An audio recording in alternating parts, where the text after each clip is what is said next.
अरबेशाष्टकं श्रीशिव उवाच शृणुदेवि महागुह्यं परं पुण्यविवर्धनं शरबेशाष्टकं मन्त्रं वक्ष्यामि तव तत्त्वतः ऋषिन्यासादिकं यत्तत्सवपूर्ववदाचरेत् ध्यानभेदं विशेषेण वक्ष्याम्यहमतः शिवे ध्यानं ज्वलनकुटिलकेशं सूर्यचन्द्राग्निनेत्रं निशिततरण खाग्रोद्धूतहेमाबदेहं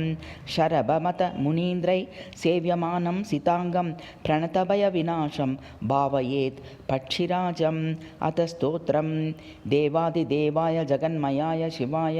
नालीकनिबाननाय शर्वाय भीमाय शराधिपाय नमोऽस्तु तुभ्यं शर्वेश्वराय हराय भीमाय हरिप्रियाय भवाय शान्ताय परात्पराय मुडाय रुद्राय विलोचनाय नमोऽस्तु तुभ्यं शरभेश्वराय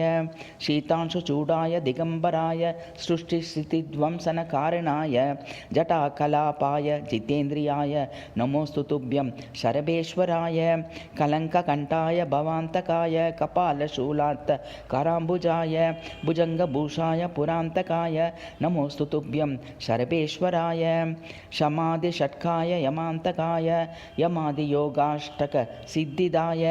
उमादिनाथाय पुरातनाय नमोऽस्तु तुभ्यं शरभेश्वराय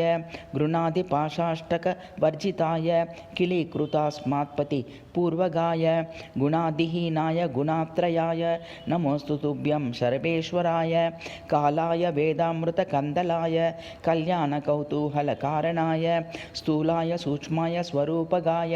नमोऽस्तु तुभ्यं शरभेश्वराय पञ्चाननायानिलभास्कराय पञ्चाशदर्णाब्दपराक्षयाय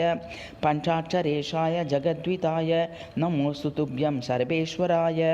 इति श्री शरभेशाष्टकम्।